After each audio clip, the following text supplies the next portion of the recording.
So being comfortable with audio, being comfortable with a microphone will benefit far beyond just having the book. It helps you market the book and helps you make new connections with a new audience.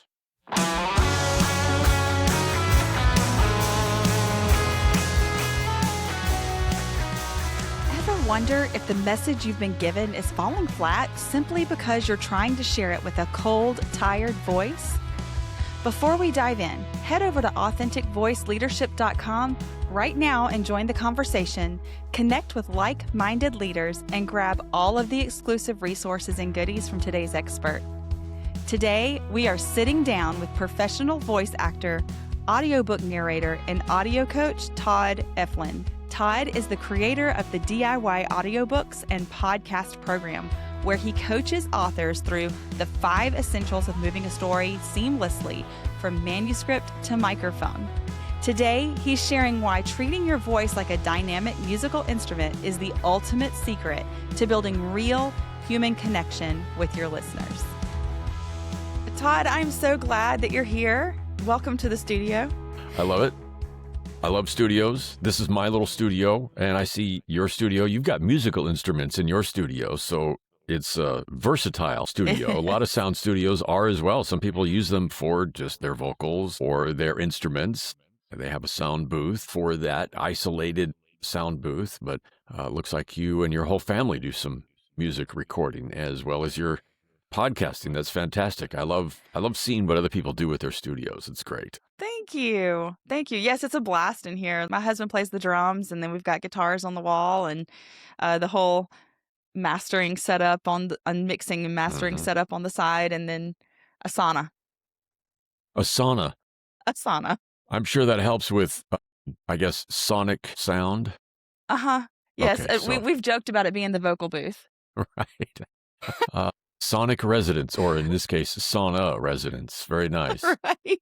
Right. Exactly. Are you cold? Do you need to warm up? Go ahead and get in the sauna and then come on back out and play. There you go. Well, that's how you can warm up your voice, right? Is to just enter into the sauna. I think it's good to warm up your voice and do exercises a little bit with your throat and stretch and yawn and wake yourself up and warm up your voice. You see the singers do that before they go on stage. There are actors that do that before they go on stage or before the camera. It's also good for podcasters and narrators to warm up your voice. I find that if I go into it cold, it's so much more difficult. It is. To be relaxed and to be present and to narrate without getting tense and tired more quickly and easily. I was talking to one of my students just yesterday. He said, so I recorded my first chapter and it's exhausting. Yes. Like, well, you remember what we talked about with stretching and relaxing and warming up your voice and being ready for it, not just to walk into it and hit the button and off you go. It's different than having a brief telephone conversation. This is long form narrating, and it wears on the physical parts of your voice area. Just think about like going to the gym for the first time in a long time, and Yes. You go all out, for that hour that you're there, and you're exhausted, and then you're sore for the next 3 days because you overdid it. Exactly. You can do the same thing when you're trying to narrate a chapter that's 20 minutes long. And an hour later, you're like, oh my gosh, why am I feeling this way? Well, warming up will help. Yes, for sure. So I'll have to think about that sauna idea. I like that. Yeah, exactly. It's kind of random, but we like it in here. So right. Take a break, get grounded. It's a multi-purpose room, right? It is. Well, it's multi-purpose studio room. We've tried to streamline it a little bit, but this is where I work, and this is also where my husband works, so it works out. But I love the point that you were making about warming up, and I also think that it's a daily practice. We not only warm up right before we do the audiobook or the podcast or sing. We want to do daily exercises to increase that strength, because you don't go to the gym and warm up and then do your full workout and then just stop. You do it as a daily practice or several days a week or whatever, so that your strength and endurance. Yes. Yeah, we're supposed to. It's good for us if we do. No, but ideally, yes, you're gonna go several times a week. Yeah. and to warm up your voice on a regular basis, just not when you're planning on speaking, but even just as a regular part of your morning routine. Yes. How many people do you encounter early in the morning and they're they're still clearing their throat, even though they've been up for a couple of hours? Right. Probably haven't really talked yet, haven't warmed up their voice yet, haven't gone through some easy steps, I think, to kind of get themselves grounded and centered and ready for the day. It's not part of a normal morning routine. And I like what you said, it should be, because we'll get Yes. better at it. The more we do that, the more consistent we are with that, the better we'll get with that. And the easier it is to go into even just a meeting or a conversation, even when you're not doing something where you press record, you're just having a conversation with somebody. You'll already be there with Exactly. them in that moment. Right? Yes. So I like that. Okay, good. Good. I'm going to have to work on that Exactly. myself then too, because I normally wait until I'm coming into the studio to do that. And your idea is if we do that regularly, we're ready, not just in the studio, but ready for whoever we encounter to talk to. Yes, and it increases that strength and agility and endurance. Hmm. So when we talk normally, we talk all the time. And as a singer, we start out with like, okay, how many songs can you sing without getting tired?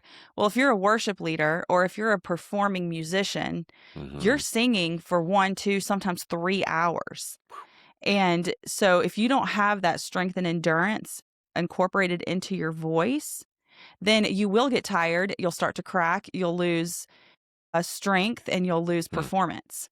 So those little background things that you do, those 1%ers, whether it's just a simple vocal fry every day or, working out the different registers of your voice together regularly. It doesn't have to be every day and it doesn't have to be for very long, but those little 1% really make a difference.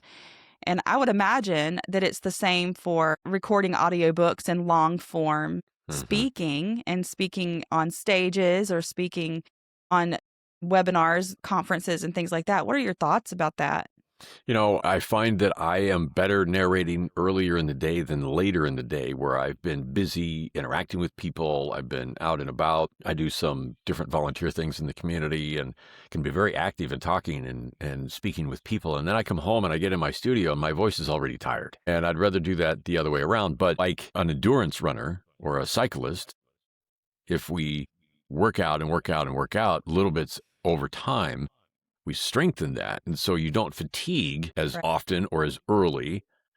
And you're able to go into a studio and go through a half hour or an hour of recording and not get fatigued. And I can feel after 10 years of doing this, I can tell when my voice is wearing out and I need to stop, because what happens is sometimes I'm pushing myself to get to the end of this chapter so I can be done for this segment for the day. And the more I strain to do that, the more I can feel my voice saying I should have stopped 10 minutes earlier. And sometimes I've listened back to it in my proof listening process and I go, I need to redo that because I can hear it. So I can feel it on the day. The next day I can hear it back. And so working on that a little bit at a time would help eliminate some of those wearing out before you're done kinds of days. So I'm going to backtrack just a little bit here because we've gotten into some great technique and stuff like that. But I want you to talk a little bit about what you do, your background, and what drives you with your work. Sure. I spent years in radio broadcasting. That was my background of speaking, and I did a fair amount of public speaking and emceeing for things, and then voice work in a studio for commercials, and primarily for commercials and things that were radio related. Recordings that other people utilized in presentations and seminars and that kind of thing. I get to do the stage announcing for a trucking industry association conference they have every year, usually in September. And I'm the MC stage announcer, even though I'm not there. And they send me the recordings. And so I do those things as well. But about almost 10 years ago now, I was introduced to recording audiobooks by a couple of radio friends of mine, Dan and David, and they taught me how to utilize my own studio rather than my radio studio, something I can put together at home and turn other people's written work into an audio work. And so I was intrigued by that and started doing that, and I've been doing it ever since. And I love it. I read all kinds of books that I probably wouldn't have read otherwise, other than being contracted to be the voice to turn that book into an audiobook, and I've had so much fun doing it. And then I've had people ask me about what if I wanted to record my own book? I wrote a memoir, or I wrote a little fiction story, or I'm a professional this, that, or the other thing. I have a friend whose background is in law enforcement, and he's thinking of retiring, and he's thinking of sharing some of his stories in a written form. He's got a terrific voice, and people have encouraged him to do some recording. Awesome. So I taught him how to record his material into podcast articles that he could post online, and then perhaps an audiobook as well. So as I've done that, I've thought, well, there are other authors that might want to narrate their own book, be their own voice. If they don't want to, I'd be happy to do it for them or help find somebody that's the right voice for their work. But perhaps they want to be their own voice, but they don't know all the technical sides of it. Yes. They don't know the performance sides of it. They don't know the audio file types or requirements. So I teach them, coach them through the process. So you go from manuscript to recording to retail. I like to say from manuscript to microphone, I think is the That's a perfect thing. easy way to say that. Microphone. Yes. Because audiobooks are growing so quickly in terms of the sheer number of people listening to audiobooks. The technology is available for people to listen to books on tape, as we used to call it in my young days. It was books on tape and then on CD, recorded voice stories. Now we can put them on this little device that we carry around in our pocket, and we can listen to them on earbuds or our car speakers or any place that we want to, anytime that we want to. And people are listening to them all the time. So audiobooks have grown just so fast in terms of the number of them being listened to that it's almost expected, I think, anymore, that if you have a written book, to go ahead and generate an audiobook to go along with that. So it's another way for your work to reach an audience that might not otherwise be able to interact with it. Because not everybody reads all the time. Not everybody listens all the time. Part of it comes to convenience. Part of it comes to preference. But I think that if we have our work available in a variety of forms, then it can go out to more and more people. I agree with that. And so as a busy mom, I don't get to just sit down and read very often. And so I'm always super grateful when somebody does an audiobook, because I love learning and I love listening to books and reading books. But sitting down to read a book is not very realistic when I'm sitting at a desk, I'm working, or when I'm in the living room and doing whatever, I'm with the family, I'm not reading. But when I'm driving in the car and everybody's active, or when I'm going for a walk, that's the best time to take it in. And I love to listen to audiobooks and podcasts while I'm working out. It's like it encourages me while I'm working out. Well, it keeps your mind occupied on something that's important to you and entertaining to you, and distracts you from, how tired you are from the workout. Exactly. Especially since I normally work out first thing in the morning. So Okay. And you have 5 kids, so you have 5 sets of hands to keep them all, taken care of sometimes at the same time. Sometimes you don't have that extra hand to hold a book. Right. So if you just put something in your ears, then now you can consume content without tying up your hands as well. Yes. So I think it gives us such versatility. It Now, does. there are times, especially in the morning, I don't want to do anything but sit down and read, because I love books. I love pages. Yes. I love the smell of old books.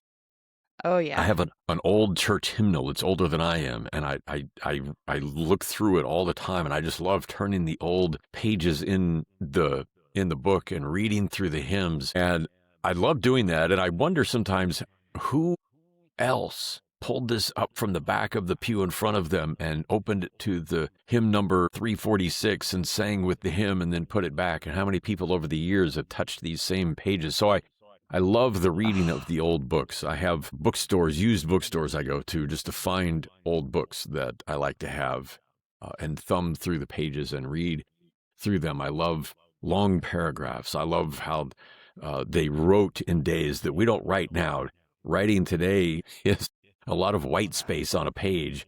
There's one sentence and space, and one sentence and space, and one sentence and space. And I think that makes it easier to scan electronic things on a screen, and that's fine. But I love the old book look and feel and smell of old books as well. I love that. So while I love that, I recognize that it's not always convenient to do and consume content. So if we can turn that into an audio form, then you can consume old book content, but in today world technology, meaning just putting something in your ears and have someone like me read it to you, or you read it for somebody else. I love that you point that out. Yes, because you know what I'll do is I'll get the audiobook version and listen to it. And if I like it enough and there's a lot of points in there that I want to write, I like to write in my books. I know that's taboo for some people, but I have this whole note card system. So I'll read my books, and whenever there's something important that sticks out to me that speaks to something I do or something I believe in, I'll write that out on the card and I'll highlight it. I've moved more to note cards than I do writing in books anymore, because then I can go back and find it. Oh, okay. And then I can file it and find my note cards and make connections among things that I have studied.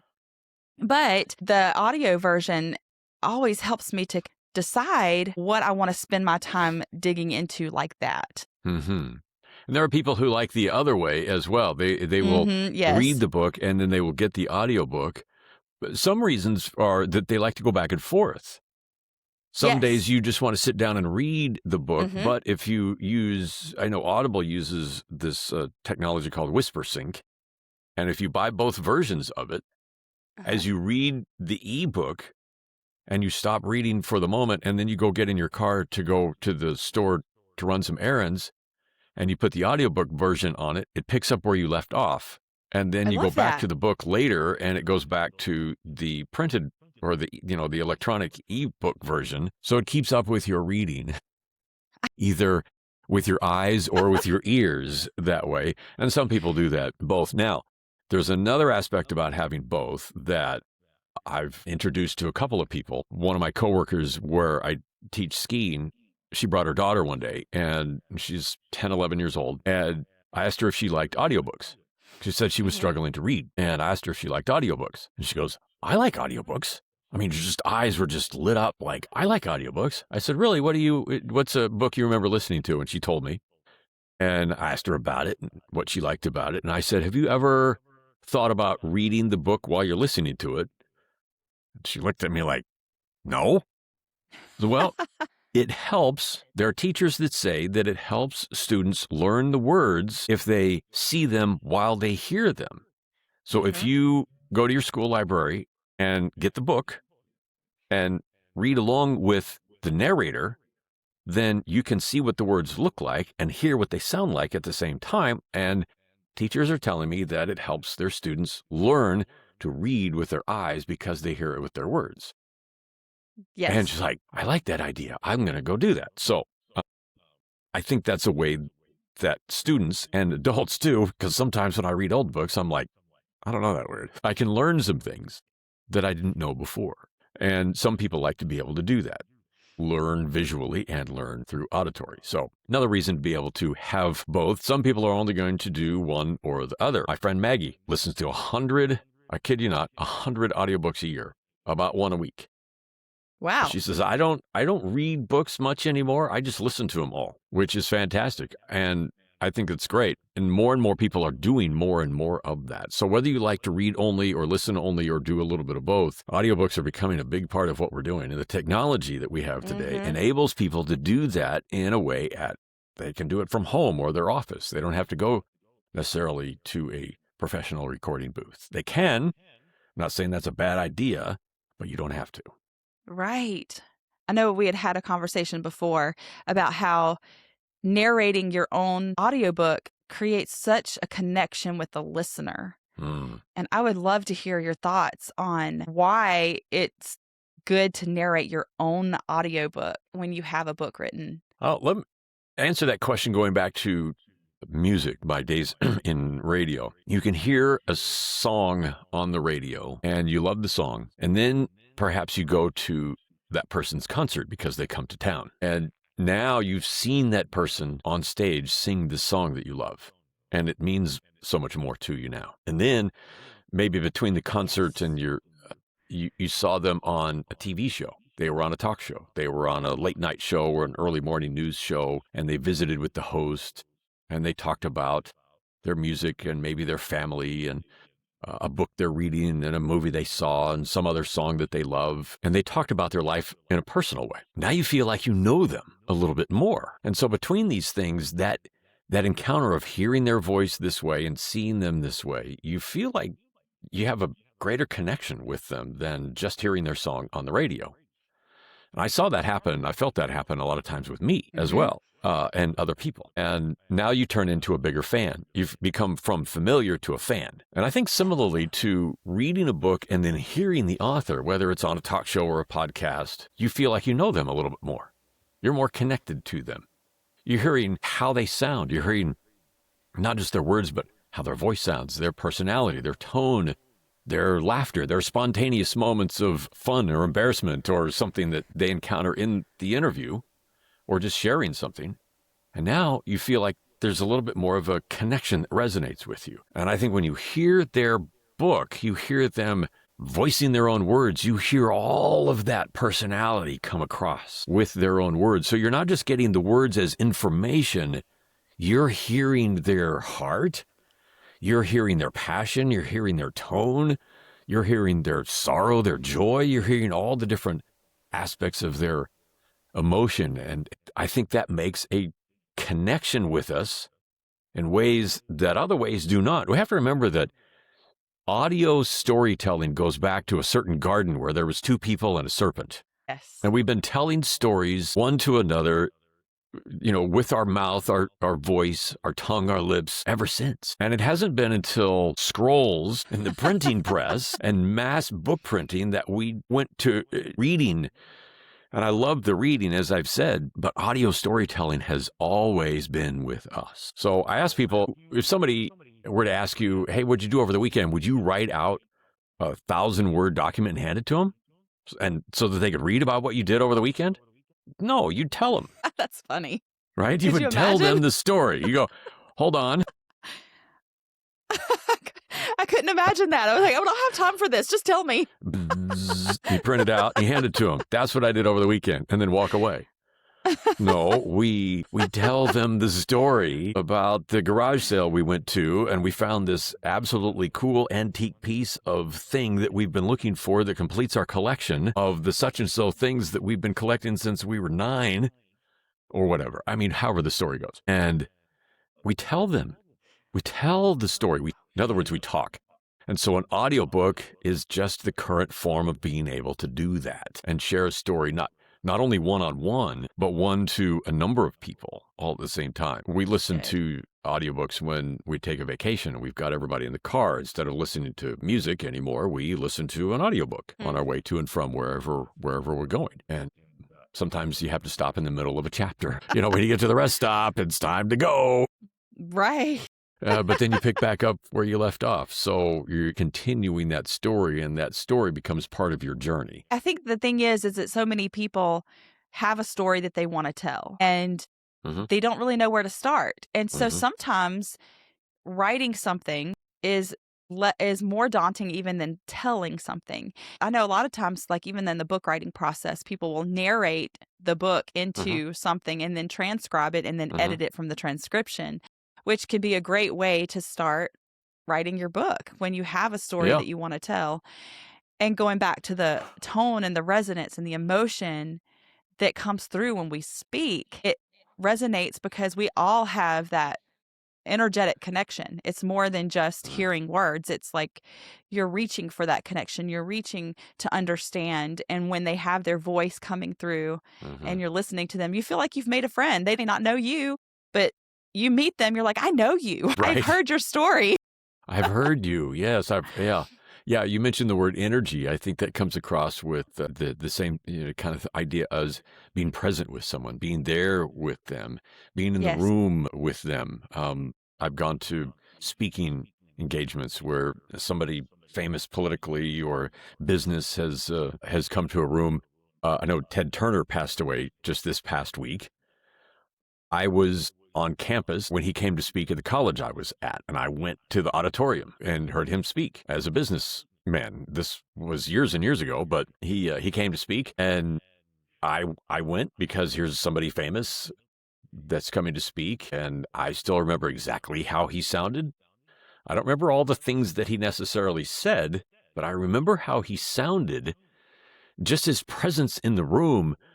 And we're college kids, and here we are. You don't lean into your professor all the time, but we did him. I don't know why. I guess because he's a somebody at the maybe, I don't know what it was, but I've toured the CNN studios. I've been to the Omni Center and in Atlanta, and so I feel like I had some connection with Ted Turner that I didn't necessarily have before I heard him speak. And I think that happens with other guests, other authors, other writers. When you go on a podcast, when you are somewhere where you're using your voice that way, I think that's why, and some authors are reluctant to do this, but when you go on a book tour and you go to a bookstore or a book speaking and you get a chance to interact with people one-on-one, these are people who are real fans when they come to see you and get your book and an autograph on your book. That encounter, that interaction, however brief it is, with author and book reader is invaluable, I think, to the author,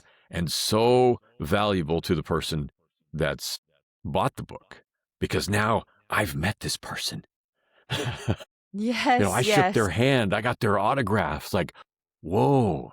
And I think what you're saying, too, makes me remember people may not always remember what you say, but they will always remember how you made them feel. And that's what we talk about, like even in our therapy work and how we treat each other, and beyond just the audio and the books and the things like that, but people remember how you made them feel. Mm-hmm. And if you can make that connection, then you can really change lives. Yeah, I met an artist years ago. I've met a number of them, and I'm always fascinated when I get the chance to do that by the person. This one individual had a rather unique way of, even in a crowded room, focusing on the one person standing right in front of them. And when it was my turn and it was me, it was almost as if there was nobody else in the room. And they were able to just connect with that one person, me, at that moment. And I was impressed by that, because it wasn't just about, I'm the star and I'm in this room full of people and you get to come talk to me. He was actually genuinely interested in the person he was talking to. And he made it about them, about that other person. It made such an impact, I think, with each person that was there, that I've thought about that in the years since. Can I do the same thing? Can I be so interested in the other person? Mm-hmm. And not just about what I have to say. And I think that's one reason why I really have connected with what I read in you have a 3-step guide that talks about voice and authority. And I loved what you wrote in there, because it talks about some of those same kinds of things in a way that the language was new to me, but it connected. It was like, oh, I know what this means. I know what this is about, being present with them and not just performing for somebody, but being able to connect with another individual when you're having conversation with them, being in the same room, whether it's one-on-one or 1-on-10 or in a meeting in a conference room at work. You can do these kinds of things. It's not just for going into the studio and recording something with somebody. It's in everyday walks of life, at work or at home or your neighborhood or at church, on the telephone. I think by focusing on the other person and not just how I look or how I feel or what I want to say, but what's going on with you and how can I contribute to that. I liked, especially step 2, I think, was the whole area of your of your voice. You related to a house, being the attic up here and the basement down here. We talked earlier about warming up our voice, and that's the same thing. We're not just warming up the muscles and the air passageways and stretching our cheeks and our tongue. And I won't demonstrate all that on camera, but there's things that I encourage people to do. But humming, I think, is that thing that I was doing. And when I read your guide, it was like, okay, starting down here in the chest and feeling that resonance in the chest, and then moving up to our throat. And then we get up to our nasal passage up here, and using all of this that we're grounded on up here. Most of us stay right up here in our head, or somewhere other than down, and using the whole house, as you talk about in your guide, with our voice as well. And it's all grounded. And I was doing those exercises, but to warm up, not really to be present, and using that whole house, if you will, for that authority, that being grounded. Very often we just think we're going to go say words, and that's what we do. But how those words come across is so important. And that's one thing that narrators often miss. And I think your guide speaks directly to that for narrators without realizing that you were writing for narrators. So I want everybody to get Leslie's guide, because it will help you narrate. So I'm going to grab that for all of my students, because I think it will help them narrate, and it will teach them some things that I want to teach them, but now I don't have to. You can. That's awesome. Thanks for speaking about that. I appreciate it, because it really is a holistic way of looking at things. And when we want to lead people, we don't want to be up on the mountain saying, "Hey, come up here," because we're not leading people. We're alone. True leadership is done together. It's sometimes I'm 2 steps ahead learning something so that I can come back behind and teach something. And sometimes it's together, walking forward together. But you can't do that unless you're making a connection and you're listening. And it's active listening. It's listening to understand, not listening to have something to say. And so when we do have something to say, that's okay too. But making the connection so I have a 7-year-old, and he chatters. Constant chatter. And one of the things that we've been telling him lately is, son, your words really matter. They really carry something. And when you're constantly chattering, people stop listening. So choose your words wisely. Choose your words carefully. And when you have something to say, people will listen. But if you're constantly chattering, you're not listening to the other person, and then people stop listening to you. Yeah, that's true. I was a chatterbox as well, and my voice has gotten me pretty much where I am through most of my career. It's also occasionally gotten me into trouble, especially with teachers who could always tell who was whispering across the room without having to look. And how I sounded, because I could sound sarcastic or mad. My tone was very evident in how I spoke, and sometimes would get me in trouble. But there is a reason why God gave us 2 ears and 1 mouth, and that's so we listen twice as much as we speak. And that has been a ongoing and difficult lesson for me, even though I'm hopefully more mature than I was when I was 9. I still learn those lessons today by being a listener as well as a speaker, because if I ski instruct during the winter months, downhill ski instruct, and I encounter, 50 brand new skiers who've never been on snow before, and then others who have been on snow who know some things and they want to get better at some things. And how you approach those 2 lessons is somewhat different based on where they are in their ski ability or familiarity. And we talk all the time as ski instructors at our students, it seems. And one of the things that some of us who've been doing this a little while are really trying to focus on is not talking at them so much, but listening to them more and finding out their learning style. Are they auditory? Are they kinetic? Are they more visual? Finding out what's the temperature of the room. It's cold outside. It's 20 degrees, but what's their temperature for what we're doing? Are they eager? Are they nervous? Are they scared? They're excited? And finding out more about them. One of the first things I do is, especially when they're kids, I find out what sports they play. What's their favorite activity? Do they play basketball? Do they ride a bicycle? Do they play softball? Whatever it is. Do they swim? Do they dance? And I've met so many kids that do, all these different things. And then I take what they're already familiar with and I relate it to skiing, so that I say, okay, when you're playing basketball or volleyball, what are you doing here? Okay, we're going to do the same thing with skiing. We're going to ride a bicycle on our skis. Do you think we can do that? That's good. Yes. And they're like, but if I take something that they're already familiar with in their activity and relate it then to something that we're doing that's new, we bridge that gap in an easier way for them. But it takes that inquisitive asking on my part to find out what that is, and then relating it to that. And then as we go along, finding out from them how they're doing with it and how they're feeling about it. And are they comfortable? Are they relaxed? Are they having fun? That's the main goal. I love it. Are they having fun? That's literally our mission statement is, are they having fun? Not how well they're doing on the snow. Right. But how are they having fun?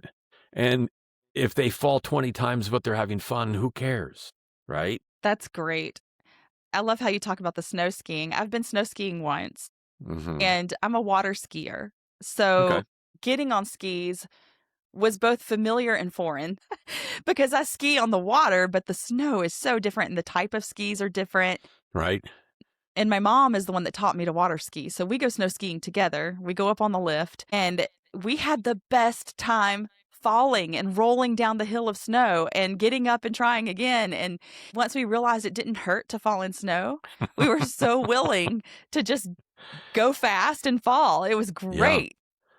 There are similarities. Some differences are the boat is pulling you at the speed the boat is going, and you react accordingly. On snow, gravity is pulling you, and you get to control the speed. So there are some differences there for sure, but there are, those similarities, and I've done both as well. Plenty. Haven't been water skiing for a while. I'd love to be able to go again. The instructing aspect, though, is very similar between instructing for skiing, although you can instruct somebody in the steps, which I do for narrating audiobooks. There's what I look at are the 5 essentials for recording good audio, and I walk students through those 5 essentials and kind of push them down the snow hill, as it were, to record, and then coach them through the process. For ski instructing, when the lesson's over, it's kind of done, unless they come back for additional lessons. But as you progress and get better, and you wanted to turn into a regular skier, having a coach is invaluable for that. I mean, Tiger Woods has a coach. Football, I don't care what sport you do. Right. Musicians have a coach and a teacher that will help you get better and better and better. I've been skiing since I was 12, 13. I've been a ski instructor for 5 or 6 years. I still take a lesson now every year from another instructor because I know that I can get better as a skier and as an instructor. So I'm constantly trying to learn from other experts so that I can get better. I want to be able to do the best I can as a skier, but I also want to get better as an instructor for my students so that they will enjoy this as much as I do for the rest of their life. That's why I do this, so that I can pass on to them a passion that I have, that they can love it as much as I do and do it for the rest of their lives. That's awesome. And I do the same kind of thing for audiobooks. You just I just have one book, Todd. I just want to do one book. I'm not going to do this all my life. But maybe you will. Maybe you'll use your voice in a studio in other ways and start your own podcast or be a podcast guest. If you do writing on a book, one of the ways to market that is to be on as a guest on podcasts. So absolutely, being comfortable with audio, being comfortable with a microphone will benefit far beyond just having the book. It helps you market the book and helps you make new connections with a new audience. So, yeah. Excellent. Would you be willing to share the 5 essentials? Sure. I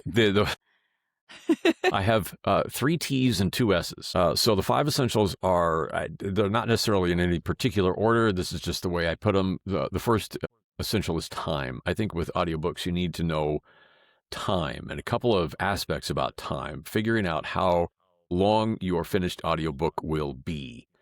And there's an easy way to do that. The industry average for the number of words per hour, per finished hour of audio, is 9,300 words for an hour. Now, that's just an average. That's not a standard. You don't have to have that many, or you can have more. But that means that you're speaking at 155 words per minute on average. Again, that's not a standard. And that's much slower than most people are expecting. But it makes you a better reader. I came from the world of radio. We talk, well, I did. Most of us talk much faster than that because we're trying to get as many words in as we can in a short amount of time. I can't tell you how many 30-second commercials I voiced that were written for about 45 seconds. But we had to get every word real in. Talking. Yeah, we had to get every word in over a 15-second intro. And when I started narrating books, I found that I started changing the way I was on the radio as well, because I slowed down. I was more relaxed. I was more personable, I think, as a result of that. So I got better at radio in the way I came across, I think, than just trying to race through copy. But like I said, that's just an average. That's not necessarily a standard, but that is sort of what people expect. Now, people go 1.2, 1.5, 1.7 and listen at it at the speed that they want to listen to it at anyway. But it helps you come across more clearly. So time is the first one. Also, how long it might take to record your audiobook. A 3-hour, 5-hour, 10-hour book will take longer than 3 or 5 or 10 hours to record. If you're reading and you make mistakes, you have to start from that point. You pick that up and start from there. And sometimes that will add to the length of time it takes you in the studio. So the fewer mistakes you make, the faster that will go. So let's say an hour will take you an hour and a half to actually record. Then you want to proof listen, which will take you an hour to listen to an hour of audio, and you'll catch mistakes that you didn't hear when you were recording. You didn't like the way that phrase came across. Maybe you're editing, you took a paragraph out you didn't mean to, or you recorded it twice and needs to be taken out. So you go make those corrections, and that'll take some time as well. Then you have maybe somebody else proof listen to it. Just like book editing, you're not going to catch your own editing mistakes, not all of them anyway, but somebody else will. So then you go back and make those corrections. And then you'll want to master the audio and process it and then upload it. So audiobook professionals will tell you that they'll spend 4 hours, 5 hours maybe on 1 hour of audio to get it from on page to finished. So it takes a while to do that. And the better that you are with that, the faster it'll go. Right. And depends on the material. If it's a medical book and complicated words, I take longer with it than other books that don't have the same difficulty challenge. I don't have a medical background, so I have to learn the pronunciation of words. So it depends. So that's time. Then the technology of what we use. That includes the microphone and the recording software that you use. Just the technology. People want to rush out and go buy the most expensive microphone they can get because they think that the microphone makes all the difference. And it does make a big difference, don't get me wrong. But a really good microphone in a bad setup studio will sound bad. You can also go the other side and get too cheap a microphone. I don't like using gaming microphones or podcast only microphones specifically because they don't have the audio quality that you want for an audiobook. They work fine for podcasts and gaming. So we talk about the technology and the software that you use to record. So we use software for so many things. But you can go get too expensive software that does 1,000 things you're never going to use because they're really built for recording musicians. You've got some in your studio, works well for you, and you can use it for your podcasting if you want. You could use it for your audiobook if you want. But most of the things that you use for music, you don't use for audio, just voiceover. Right. So get something that's easier to use and cheaper. Then we talk about the terminology, the other T. So I had 2 T's, the time, the tech, the terminology. Every industry has their own language, their own words, their own acronyms, their own, shortcuts to speaking. And audiobooks is no different than that. But there's probably about 10 or 12 words you really need to know, not 100 that you can learn. So I only teach the things that you need to know that will be the most useful. And then there's 2 S's. One is a space. I talked about the microphone being important. Your space is as well. And many authors think they need to go rent a professional studio, and that's fine, or buy or build a professional studio, and that's also fine. But you don't have to do either one of those in most cases. You can do what I've done and utilize the existing space I have in my house. I'm actually in what was a guest bathroom, a half bath, that's the perfect rectangle size that I like to build my own non-soundproof studio. It's not soundproof. In other words, I'm going to hear an airplane or the dog barking or the lawnmower from the neighbor, and I don't record then. And that's okay for what we're mostly doing.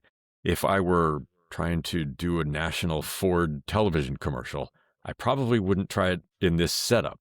It's not built for that. I'd want a soundproof studio with a $1,500 Neumann microphone in order to compete at that level. But that's not what we're doing. And so as a author who's not a professional voiceover artist, that's not important. You can do it at a home or office in a setup that's even temporary. Mine's more long-term because I use it every day. But if you're just doing this for one book and you need it for a few weeks to do your book, you don't need to completely renovate an entire room and leave it that way forever. So your space is important. And then the other thing to do, we talk about, is the sound. How you narrate, how you're speaking. And we talk more about warming up, and we talk about pacing, and we talk about inflections and using your voice, seeing it more as a musical instrument rather than as a tool. It's a communication tool, but really how we sound is more like a musical instrument. I liken it to the 88 keys on a piano. And our voice can use every single one of those. We can talk faster, we can talk slower, we can talk louder, we can talk softer, we can whisper, we can be excited, we can be mad, we can be sad, we can be all those things in the range of emotions and sounds and techniques in our speaking, in our narrating. And most of us talk in a narrow window where out of the 88 keys, we use 12. Yes. Like right in the middle, right? But nobody wants to hear a piano with only 12 keys in the middle. No. It'll sound like a child going ding, ding, ding, ding, ding. You've got 88 keys, and we can learn to use them all in a way that makes our voice more dynamic and more entertaining and draw people in and move people forward, right? So, so we talk about that as well. And I think that's where your guide really comes into play, because that fits into that whole, what I call sound, okay? The sound of our speaking. That also has to do with how far we are from the microphone and those kinds of things. But yeah, so those are my 5 essentials that we go through. And that's primarily what I teach over a several week period, several lessons, is each one of those areas. So introduce some things, give you some time to set it up, and then we can work on how it sounds. We'll also test sound, because we have to get to a certain audio quality. You've recorded, you understand that you have requirements to get to. The audio quality will be checked before it's released to audio. And if you don't meet those, then they won't put it for retail, then you have to fix it somehow. Yes. And you may not be able to fix it in post-production.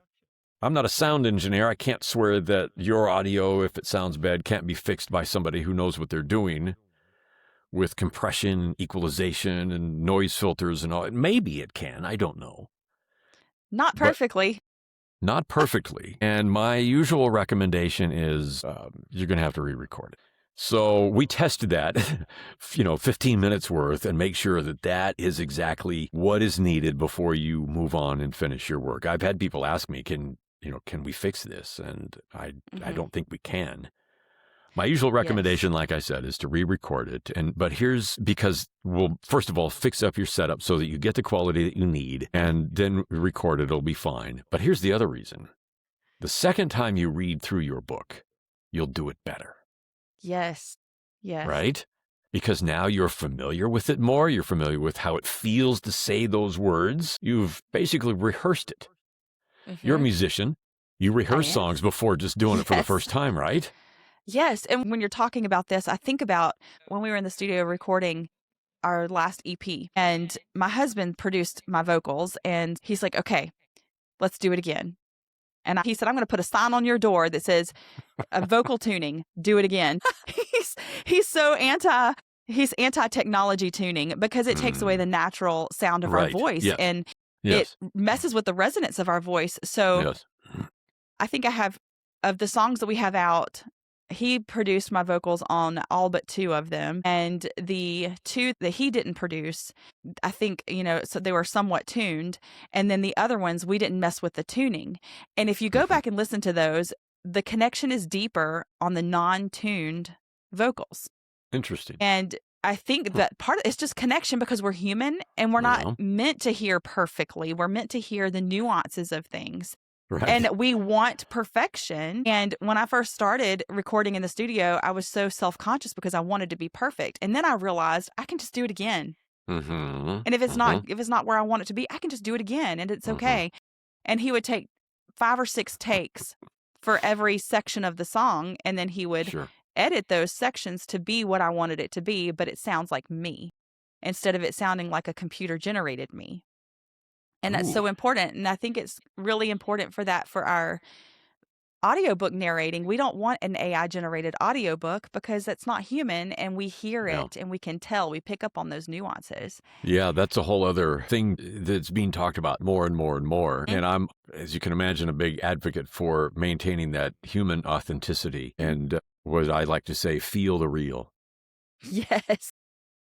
Rather than the synthetic, is what I call it, synthetic voice, electronically generated. I think that's going to become more and more prevalent and used by those who just want to get their stuff to market as fast and as cheap as they possibly can. I think, though, there'll still be an audience who craves the authenticity, the real, that human connection that's there, that if you just want a batch of information, then there's going to be plenty of that available. But to have that human connection is doing exactly what you're talking about, is not letting it be computer generated, but that authenticity of one-on-one, human to human, person to person, just like those two in the garden. It's going to be the same for all eternity. So we can utilize AI in a variety of ways, and I guess bless those people that go do that. Those aren't my people, and that's fine. I want people who, like you, are after that dignity of humanity, I guess, the human connection that we get because of the nuances in our voices and variations in our style, that we are imperfect. And